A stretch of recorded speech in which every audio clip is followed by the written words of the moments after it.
Deliberate counter-programming, Sam.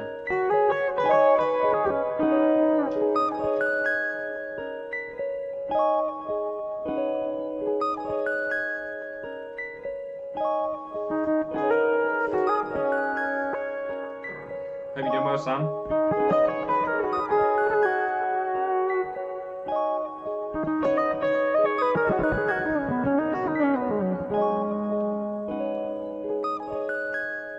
Hey, Clive.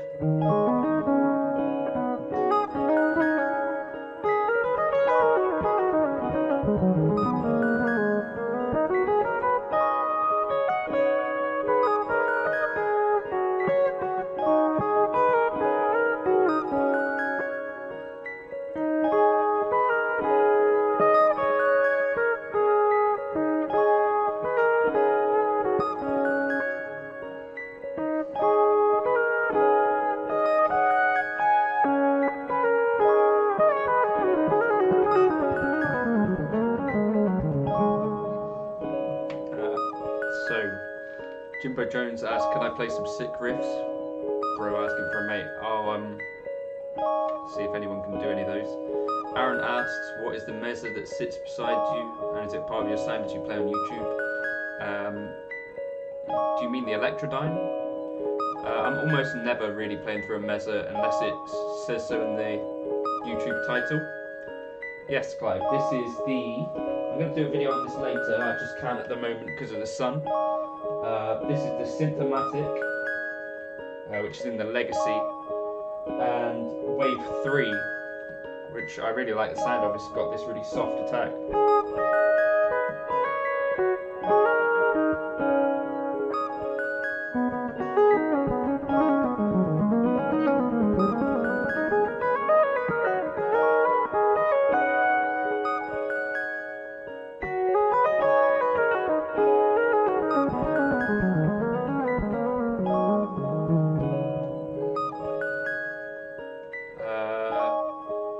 Hey Trucksmore, is that something in Spanish?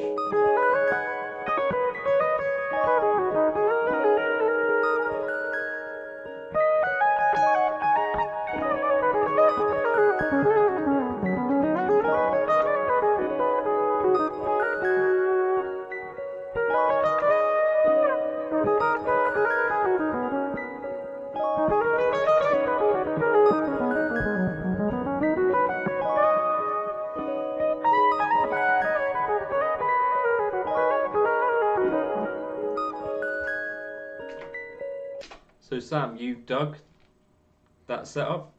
So that was a dual cab setup then presumably you were taking out. Plenty loud enough? Were you also in ears though, I'm gonna guess?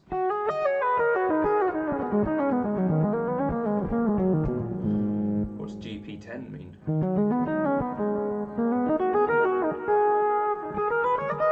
Hey Tim, how you doing?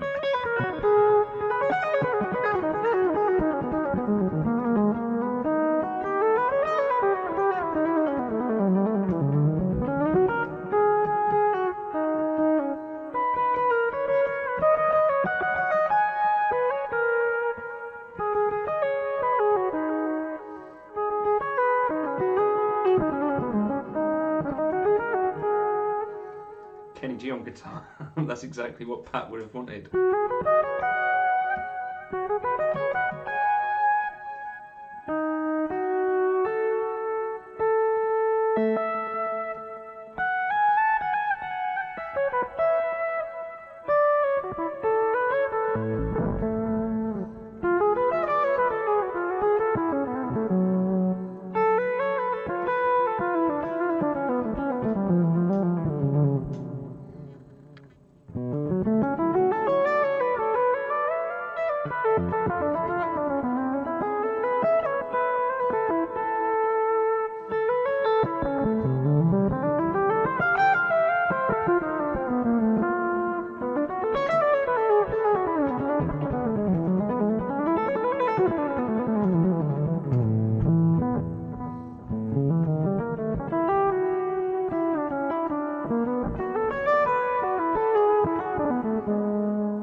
Yeah, that's what I've been playing with, so sounds pretty cool.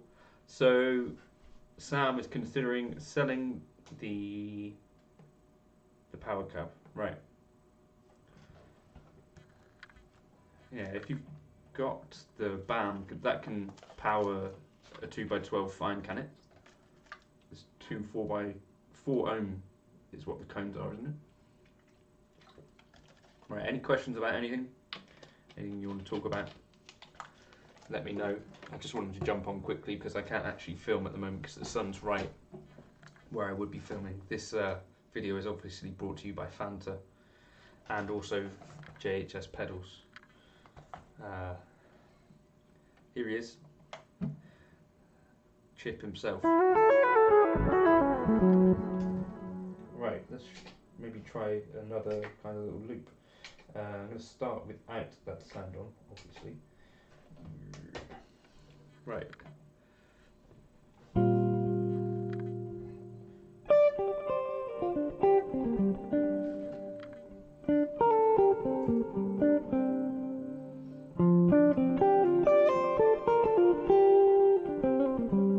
This will be the major scale mostly.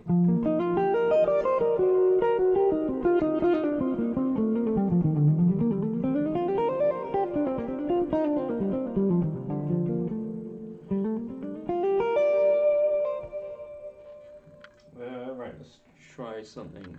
3, 4.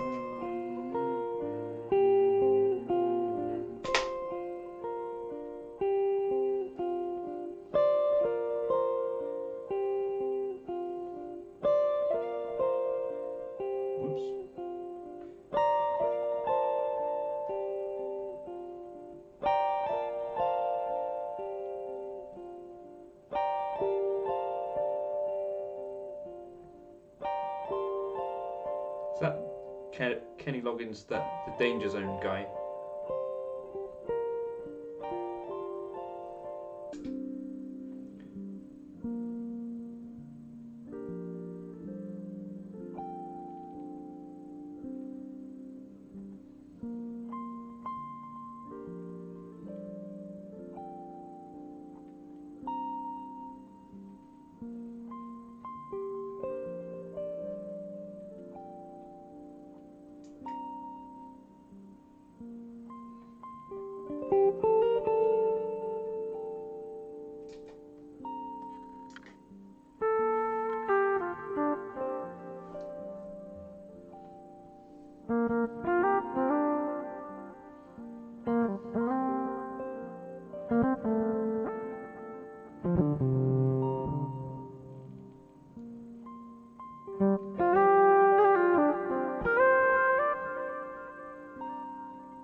Marcus, maybe just write a few more sentences about what you mean.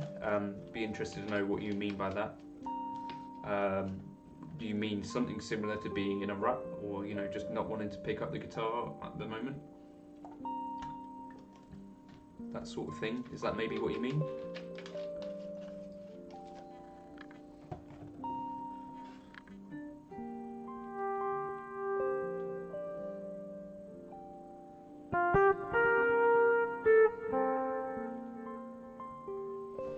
Let's put a crazy delay on this as well.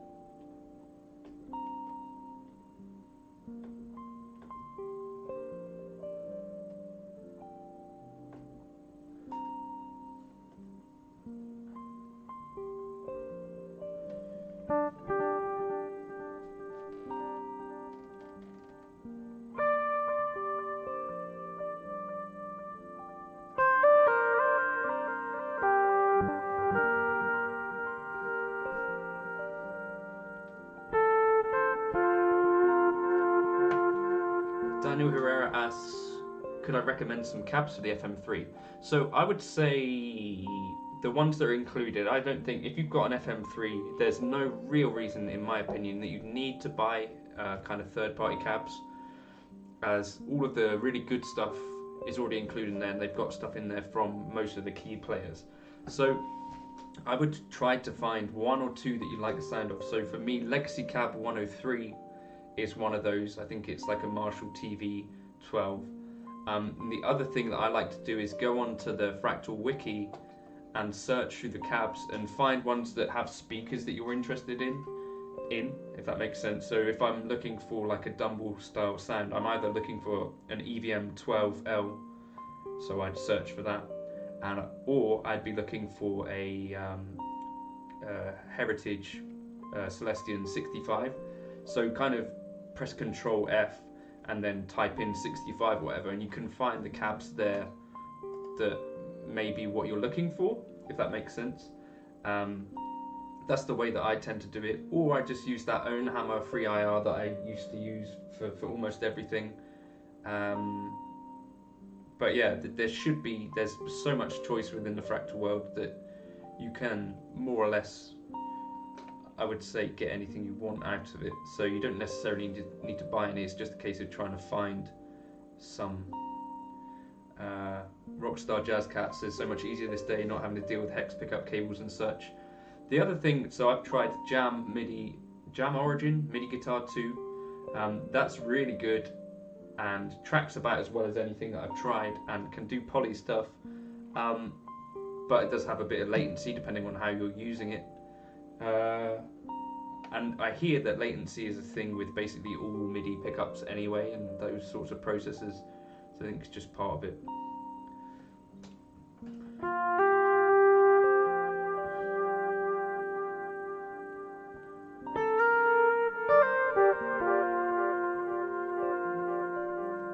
So Marcus Strymon69 says, I've been playing and recording for years, but since half a year maybe I don't feel the passion. I also don't feel the same passion for music as I did back a few years ago. What I would try to do is find something that you do enjoy doing every day. So this is what my journey has been on guitar. It's not so much about trying to improve at loads of stuff. It's more about can I just pick up the instrument and enjoy something in that day. And that's always been the case for me when, you know, other things might not be as enjoyable about your day, you know, whether you have to work a dodgy job or whatever, you know, maybe things don't go well. I find that if you can pick up a guitar and just play something, for me it makes that day a little bit better. So that's kind of just the lens that I view everything through. I would try not to compare yourself to others, so stay off things like Instagram when you're feeling like that, unless you can find something that inspires you to play. So like Yannick Guizdala is a bass player who I've mentioned on the channel. He does really inspiring stuff to me and makes me want to pick up an instrument. So maybe if you can watch something like that that makes you want to play. What else? Those are just some things. Or just try and play like simple stuff, so it might just be a melody.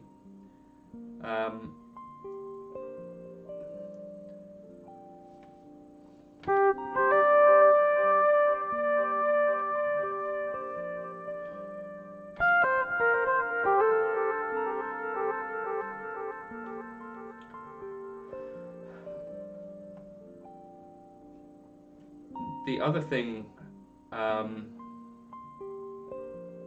it's not a bad suggestion, JRC, before you deleted it, but yeah, that's a good suggestion. Like stepping out to something new can be a way to kind of freshen things up. playing around with your pedals is not useless if it's a way that you find enjoyable or whatever. And yeah, plus pedals can be a way to get more out of, so even if it just gives you some inspiration, this is what my video was about today, earlier on, the helix and stuff is not necessarily that I think it sounds better than everything else, but it's that every time I pick it up I can create a moment that I want to play music, if that makes sense. And yeah, playing with pedals is a way into that. It's not the only thing, but it's certainly not nothing either. Dusty Nuts for Sale says, play for you, contrary to popular belief, it's okay to noodle. And I absolutely agree with that. So you see some people on YouTube say stop noodling, and I kind of, maybe that's okay for them. It depends on what you want to do. For me, my whole entire career is noodling. For me, noodling is another word for spontaneous playing. Noodling is another word for improvisation. Noodling is a word for not necessarily knowing what's going to happen. And I think some of the really great players are noodling and they sound great. Yeah, that's what I meant, Marcus. It's just, that was a way of showing how the helix kind of, even from nowhere, you can create kind of some spontaneous noise or whatever. Hey Dave, hope you're doing well. You're hearing the helix now. This is a preset that I made with the HX Stomp, called Dual Jazz Pat 3, but I put it onto the helix just so I have the looper as well, because I put the looper on a separate path, just the looper. I think noodling is fine. I think this idea that everything you do should have purpose is probably overblown. At some stage we'll all die. And some of us aren't necessarily playing guitar for any other reason than to just enjoy it. You know, so whatever. Stop noodling, I think, is terrible advice for some people. I think it's as important to have your hand on the instrument from day to day, even if it is just noodling. It's some sort of maintenance. And yeah, like, not everything you do has to be strenuous learning, in my opinion. At some point, learning arpeggios and, you know, scales and all that sort of stuff doesn't necessarily have to be the only thing that you're feeling comfortable doing, or learning a song.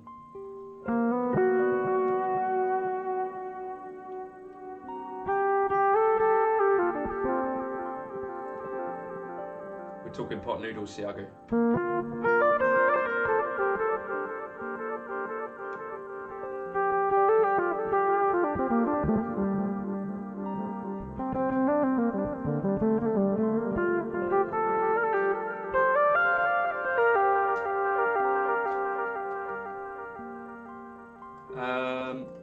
But I connect the FM3 direct to the PA. So what is the PA?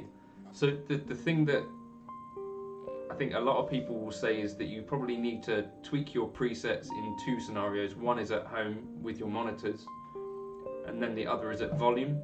Because I think basically when you turn a modeler up and get it really loud, things can get a little bit spiky in a way that sometimes a real amp wouldn't necessarily. A real amp sometimes warms up when you turn it up. The opposite seems to be the case for me with some modelers. So if it's about taming some of those high frequencies, that I imagine those might be the ones that you didn't want. I mean the console. Yeah, direct to the PA.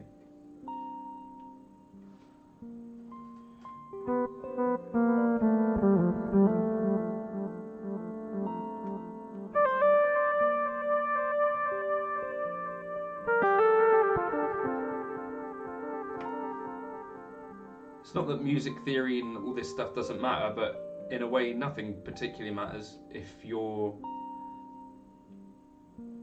get home after a day of studying. Probably the last thing that you want to do when you pick up a guitar is think about studying more. So that, for me, for a long time has been what guitar is. It's like a bit of therapy, it's a bit of a release, it's a bit of an escape.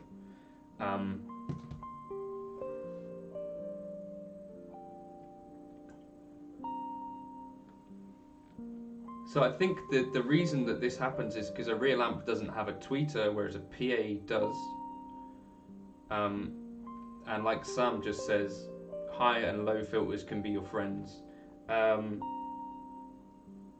So yeah, I'm quite aggressive with the high cut on my cab.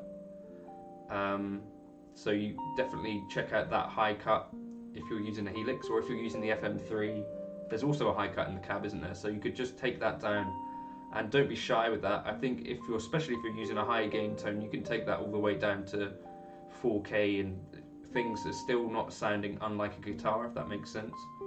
I think it's the presence of tweeters in PA speakers that really make the difference. And basically you get quite harsh treble frequencies through some PA systems in some scenarios. And in ears it's a similar kind of experience. What key was I in again? B maybe?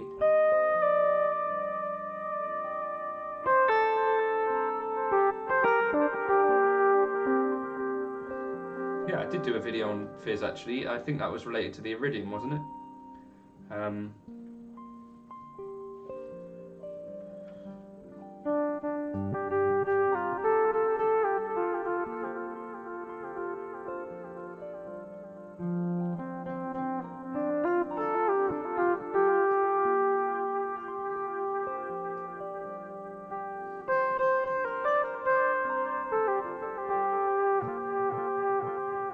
You're reamping drums through the Iridium. That's cool.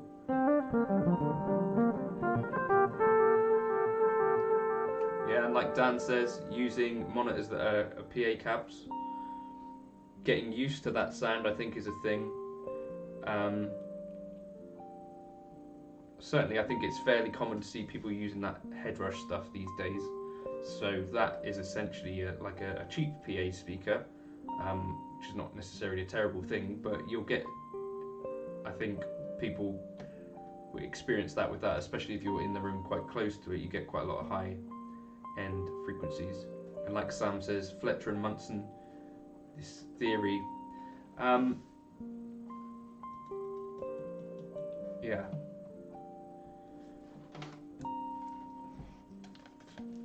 Fletcher Munson curve, but there's quite a lot of videos on this sort of thing. Rhett Scholl has a video which is called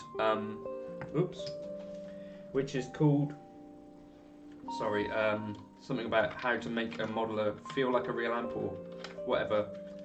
And although I don't think it's actually true that it makes it more like a real amp, I do think it is true that it makes it sound more usable in a live situation. So that video might be worth checking out. The outside the box thing that's been helpful to my playing recently. At the moment it's been not having much time to play, so a lot of my stuff has been quite rushed, and in some ways that's not always bad. It means I'm not spending lots of time umming and ahhing over stuff. Other bits, I've been experimenting, like you might have seen on the channel, with a few little voicings. Rhett Scholl, actually maybe I'll just link you to my response video to his video.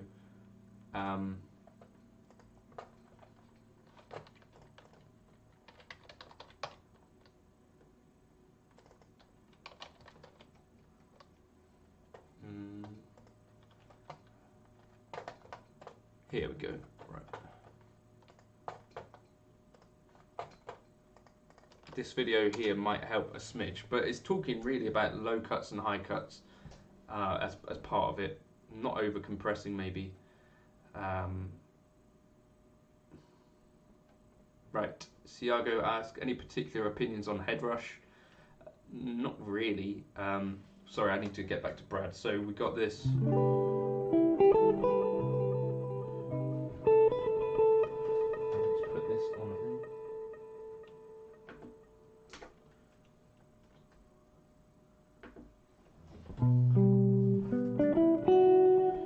finding new ways to understand like the diminished chords so that I'm not just playing cliches. So yesterday I found this.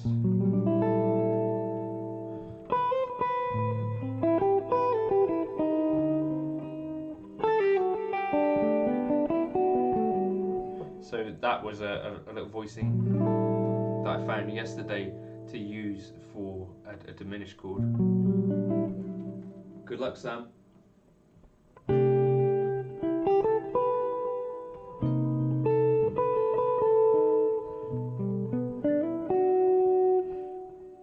So that would have been the kind of chord I might have used before, and then I found this.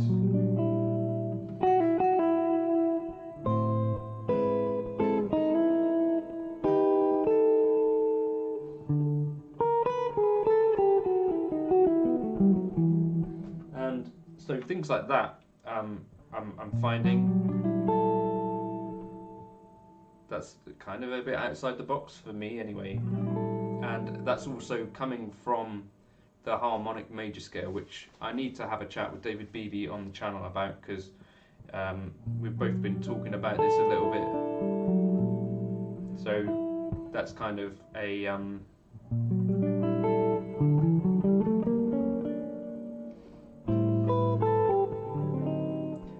scale to use in some ways instead of the kind of diminished arpeggios, or instead of the diminished scale, which I don't really use.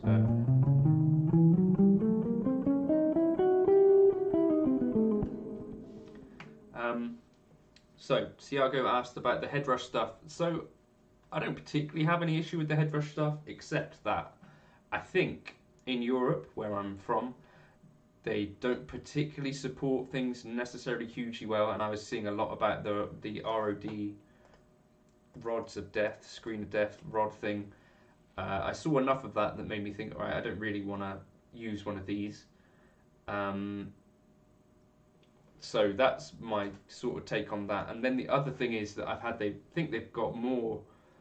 they've had more hardware upgrades than they've had significant firmware upgrades, as far as I can tell. So those are two kind of negatives. One was hardware failure and not particularly great support, which I was reading about, and the other was not really particularly great firmware updates either. Now the sounds on the device themselves, I think, are identical as well to the 11 rack, which at the time was quite well regarded. So I've got nothing other than that that's particularly negative to say, but I personally am not hugely interested in them for those reasons. So I bought my gig board second hand. It does have the best looper, I think, of any of the modelers in the world. And so Zoom G6 I've never touched, probably never will.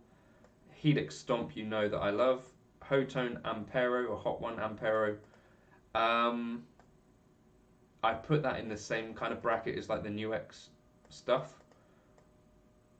I don't think there's anything wrong with it, except I find it a bit difficult to imagine using live, because there's not the same kind of live user interface as you get with the Fractal or even the Boss or the Helix stuff.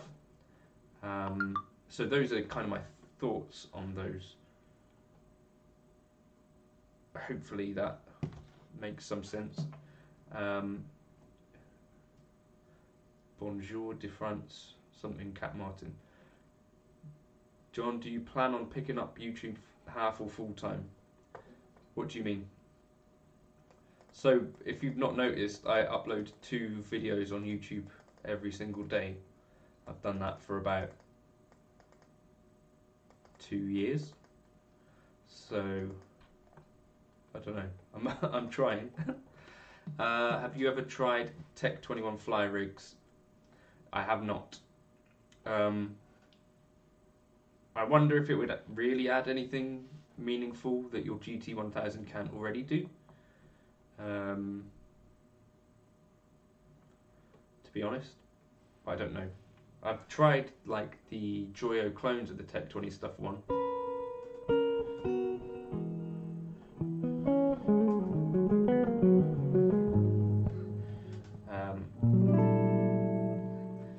Yeah, the other thing about noodling, Jack, I think, is you can kind of try and noodle in a way where you are learning something. So there could be some sort of active noodling. So you might choose, right, I'm going to try and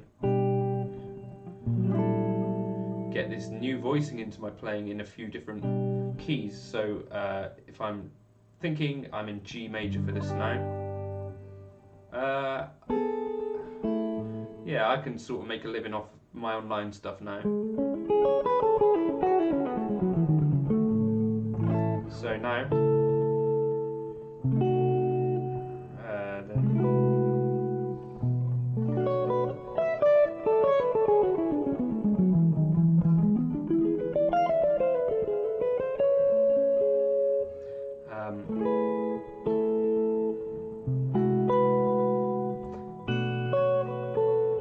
maybe I'll try and find another place to play that.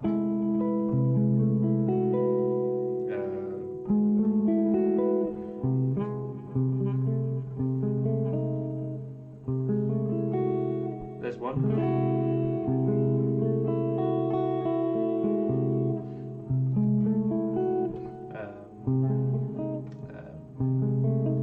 It's a bit of a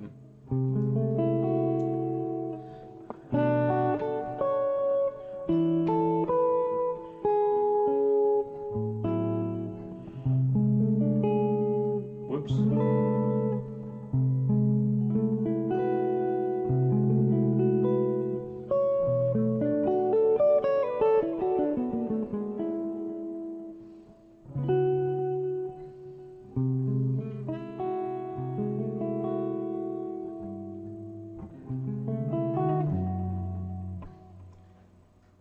Yeah, the iridium could be a good shout. Particularly the melodic stuff, open multiple strings, you can call voices to frame interesting melodies. Awesome. Yeah, noodling, I don't know, that is, for me, that's the stuff where some of the really cool players, it's not necessarily super planned out stuff. Tabs of the jazzy scales, I do put stuff up on Patreon of various bits, but most of what I'm doing is either just a major scale or the melodic minor scale. So let me, whoops, well that's not going well, is it?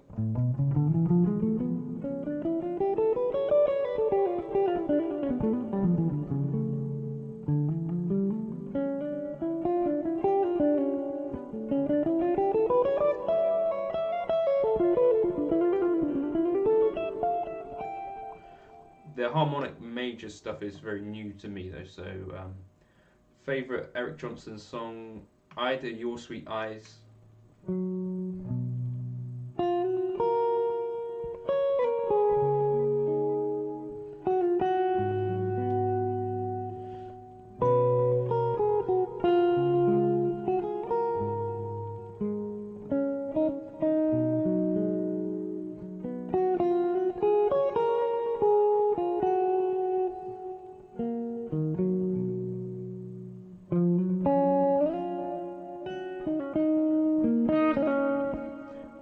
or what's the one, track 5 on Lonely in the Night.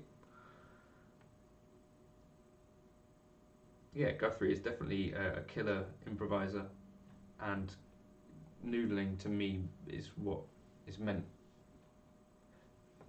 Well, noodling to me means improvising or spontaneous playing. I think to some other people it might mean different things though.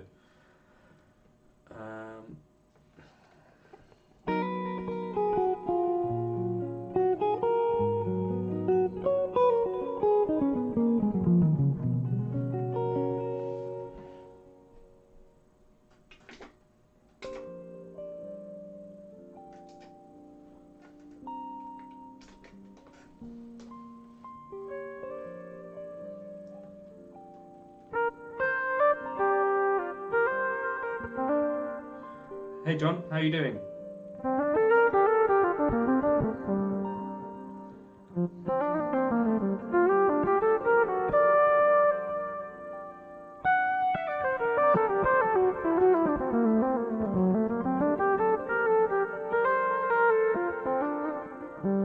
Are you well today, John?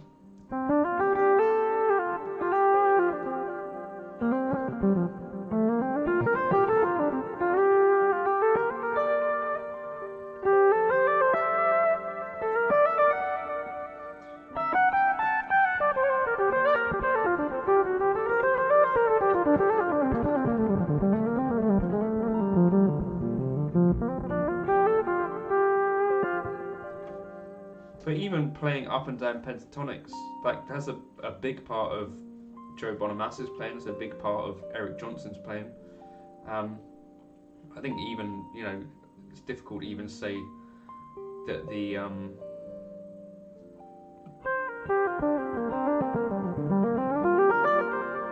Hey Wayne, so this is a Helix preset, or HX Stomp actually.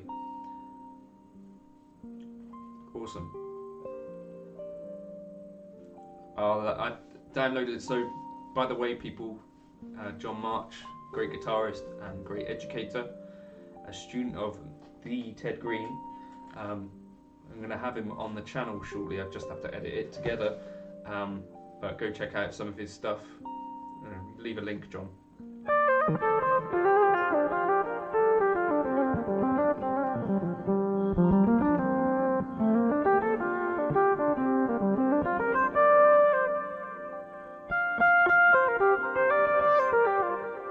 Hey the Lamb.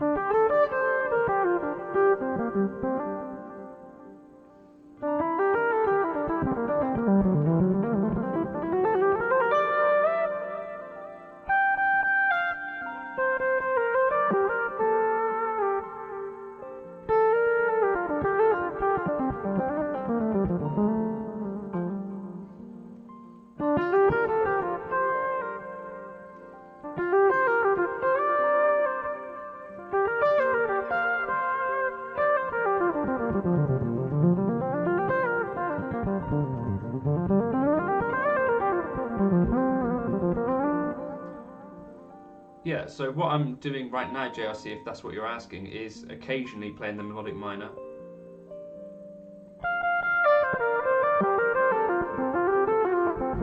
It's actually already uploaded, I think, Wayne. So if you go into the file, this one is Dual Jazz Pat 3, if you want to try it now and tell me whether it works for you.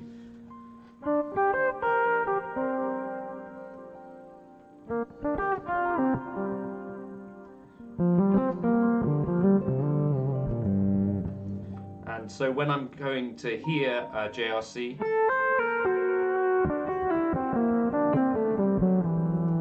that's melodic minor stuff.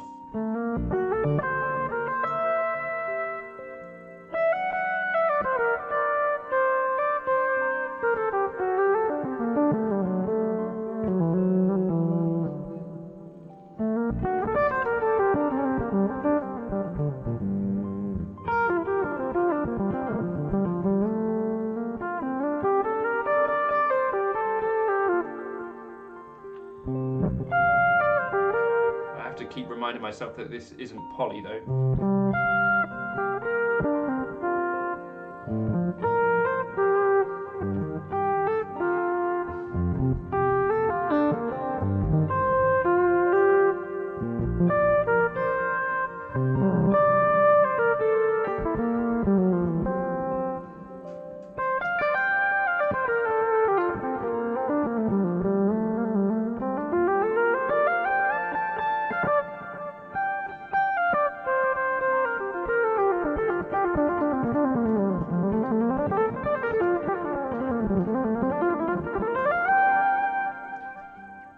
With these synths in the Helix, you do have to be a little bit careful of your playing, because obviously if you hit two notes at the same time,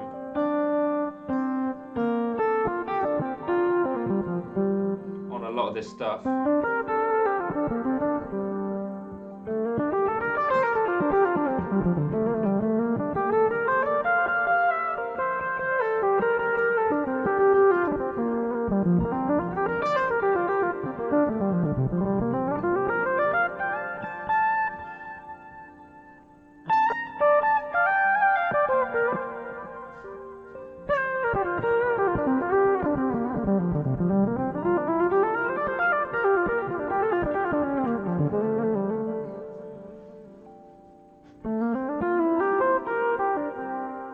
I guess also occasionally I'm doing Dorian things there, JRC, so you'd be thinking the scales that I'm using are either B flat major or G minor, or I might be thinking of G Dorian or F major type stuff.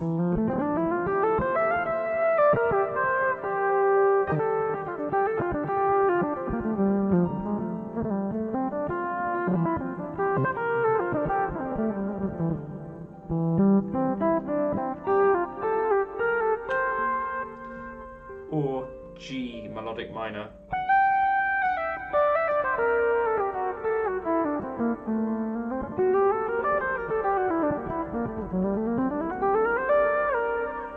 It was designed to have a Pat Metheny vibe, but I was also kind of trying to mimic that thing that we've been talking about, Wayne, where it's like sort of like a horn behind the guitar. Obviously it's very difficult to get anything super realistic, but this is as good to play as anything that I've ever tried, and tracks really well and has way less latency than the other option that we've been talking about.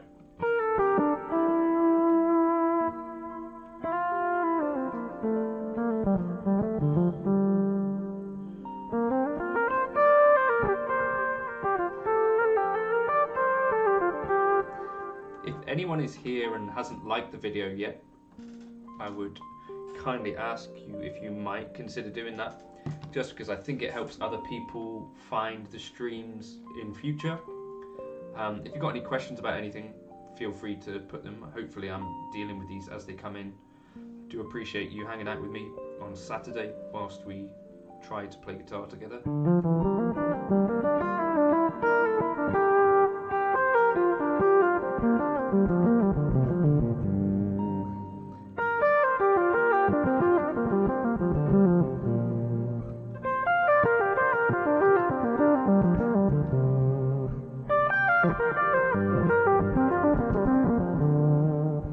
The preset is called Dual Jazz Pat 3, so it'll be the very latest that's been added to 3.1 Fun.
Big day is Wednesday, Tim.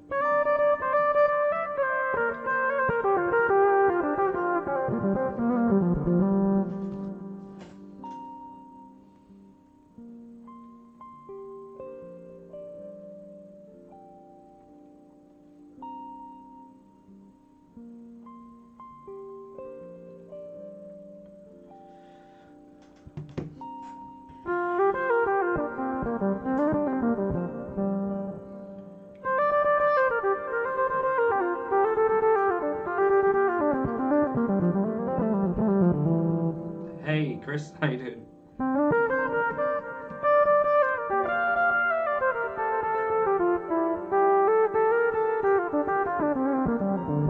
Hey Marcus, so I hear really good things about the Boss synth stuff.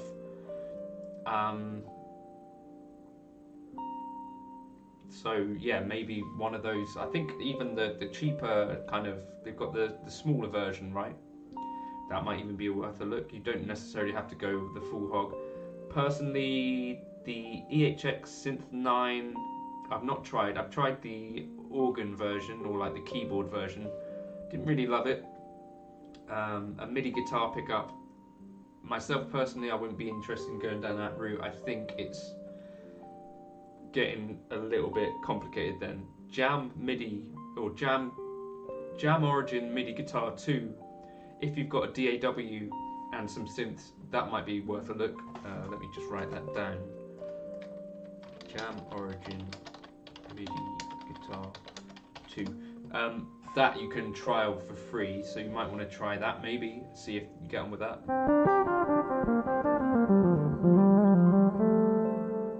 That's alright. Have a good day, have a good weekend.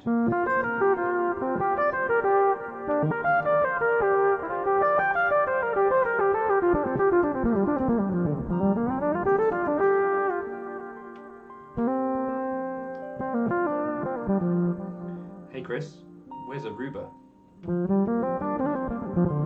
It's one of those names that I've heard of, but I don't actually know it at all where it is.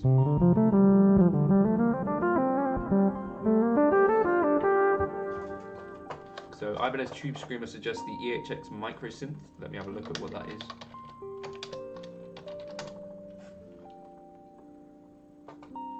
That looks like a fairly legit piece of kit. Although it's a fairly old pedal, so that's from 2008, so I wonder if the new Boss stuff might be worth a look over that. Just tuned in, Tim. I'm using the Helix right now, but this is an HX Stomp preset that I've just put onto the Helix so that I could get the loop.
So John Dela Cruz says, any thoughts on combining the Helix Stomp and HX effects for a triple looper? A triple looper. The issue I think I'd have with that is that, so although that sounds like a good idea, so you've got the micro looping aspect of the whatever you have first, or shuffling looper, sorry, then you could put that into the 6 switch looper. The issue that I'd have is that potentially you don't have the length in the Helix to go, so you might want to do 4 bars, and then you might want to do on top of that create another loop of 8 bars. But more loops is probably more fun. I don't know, not a bad idea. Maybe I could try it. But something like the Ditto looper might do an even better job, just because that can go like 5 minutes in length or something stupid like that, can't it? Hey, Meisha.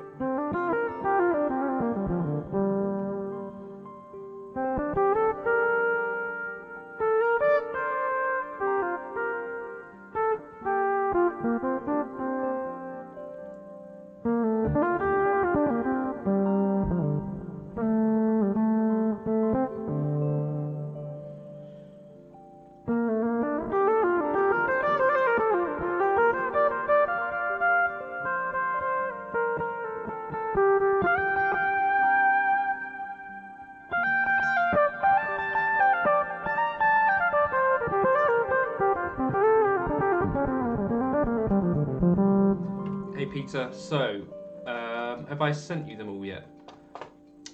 It should be in the expression folder, which I hope I sent you. Have I or not? Hey, Ibanez Tube Screamer. You've said John.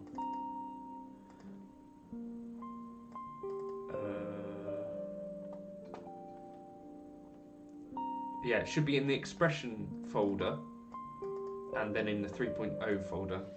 But I think if I got your email address, am I going to play anything on the big day? Well, sort of. I think part of the plan is just to have a bit of fun with some guitars in the evening, because obviously some of my friends are guitarists. So although there's not going to be anything where I'm performing anything, because I do have a bit of a feeling about people that do that on their wedding day. It'll just be sort of just playing with friends as part of the sort of party aspect of it, if that makes sense.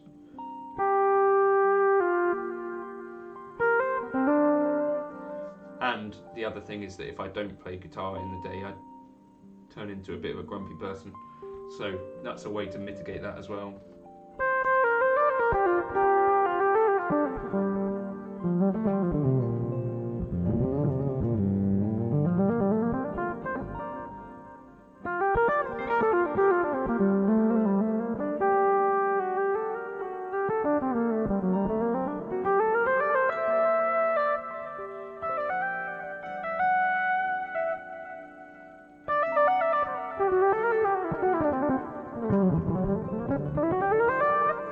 This is another kind of noodling thing which you can use to kind of join up your scales around the neck. So although I'm just thinking maybe of one scale at a time here,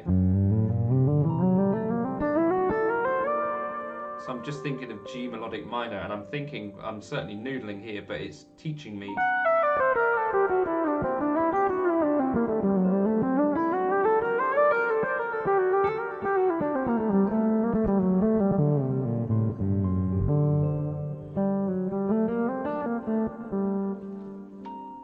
classic flat 6, flat 3, 4. What would that be? Do you mean like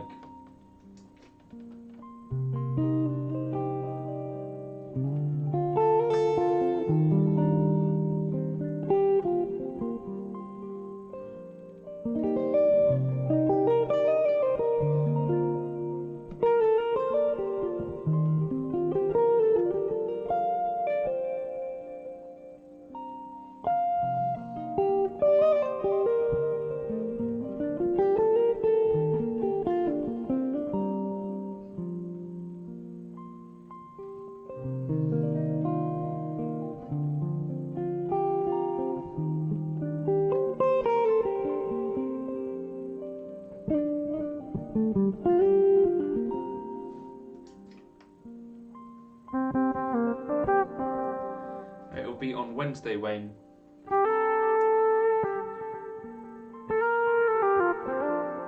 So I've been sort of gearing up and getting some things in the bank, if that makes sense, so that I can potentially be a little bit more relaxed around that time.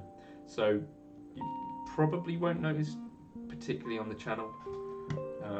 It's not like it's high quality stuff that I'm dropping here, is it? Let's be honest. But it should be the same sort of quality as you're used to seeing.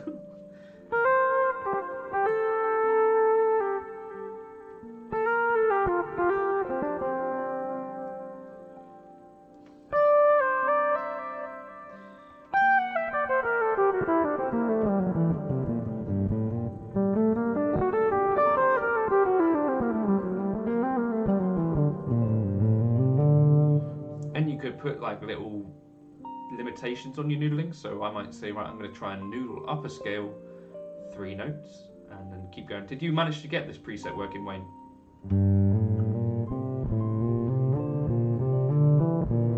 And I've full start, but this is the idea. So 1, 2, 3, 4, 1, 2, 3.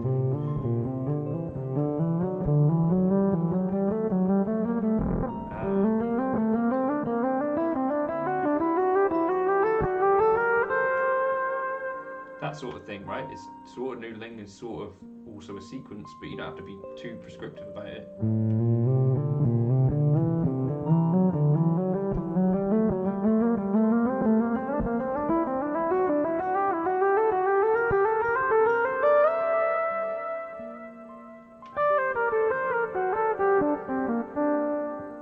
And I find that sort of thing can be a good way to jump in and out of noodling from something that's more focused and something that's less.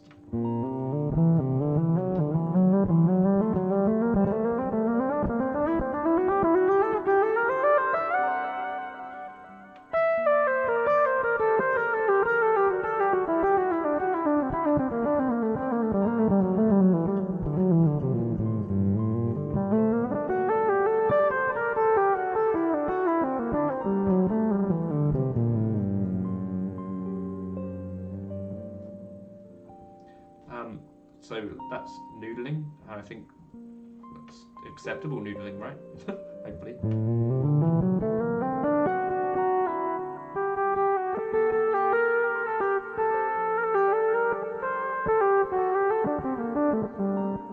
Yeah, singing your solo is definitely a thing that I've.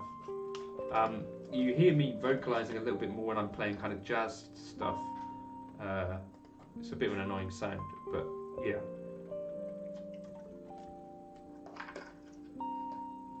Siago guitarist is becoming hungry guitarist.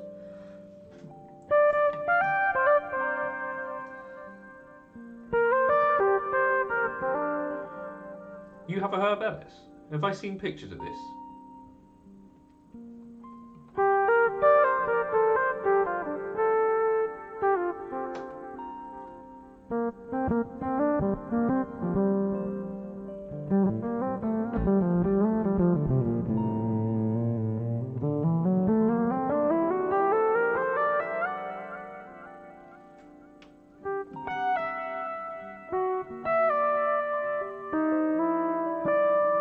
So I'm going to try and do a little jump.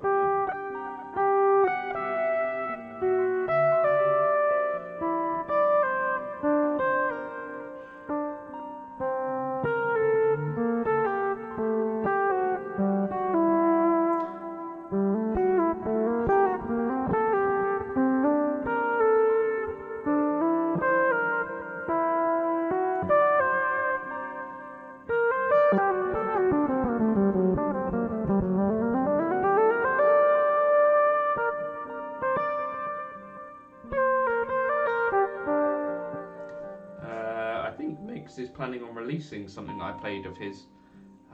He's quite busy at the moment because he started gigging again and he's still working his full-time job. I think he's just started posting again, but I'll try and get him on the channel again at some point.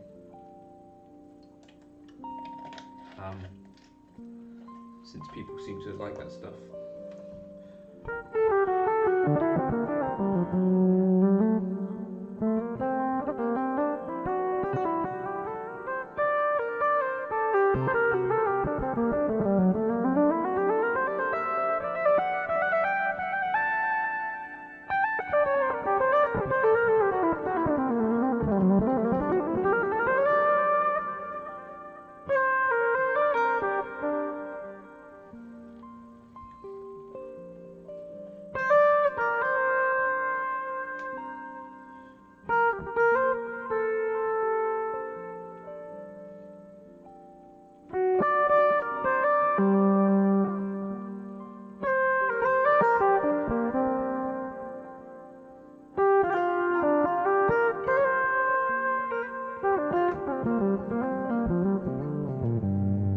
Wait, have I seen your K line? This is another thing that I should probably see. The only real Epiphones that I've played is the ES175 and the ES339, and I quite like them. Tim, have you heard? Right, well, there are videos of me playing with Migs and also a bass player who is the killer bassist called Bill Banwell. He's a really incredible player. If you look Bill Banwell up on YouTube, you'll see him, but we jam together.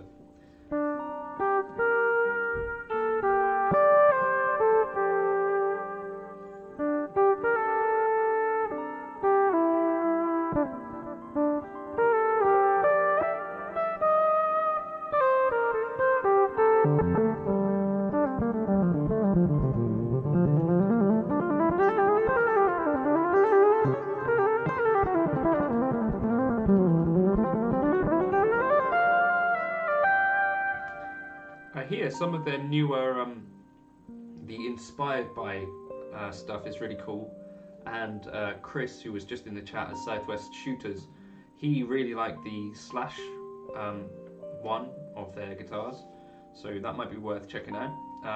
So yeah, I hear good things about Epiphone, no doubt.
crazy was that?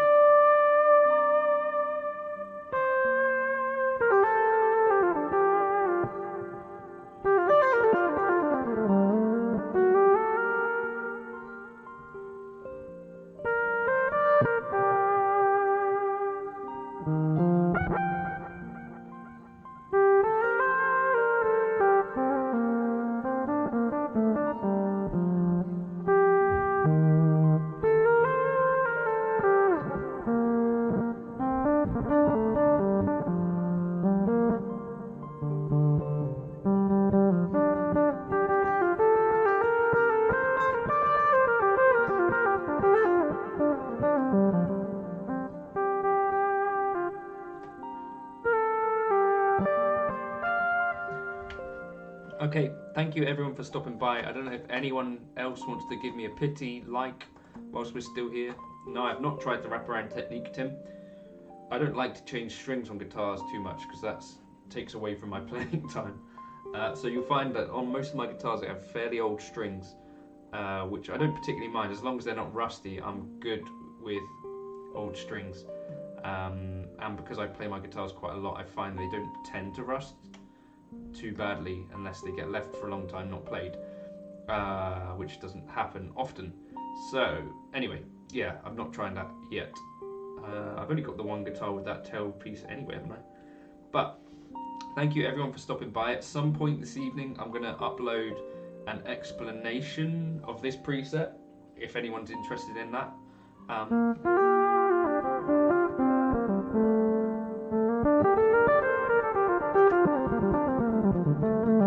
Redcon has recently bought a Traveller Speedster. He's going to put a GK3 pickup in it to pair with an SY1000. That sounds like the ideal kind of synth thing. Well, hopefully that's not been completely. I have to reset that up. So, again, thank you for stopping by. I'll catch you all very soon, like possibly even tomorrow. Might do a stream tomorrow. Does anyone want to stream tomorrow? There's no update as far as I'm aware at the moment, and I wouldn't be able to tell you if there was anyway. Dead skin cells equal tone. This is true, Sasha. Right, catch you all soon, and peace.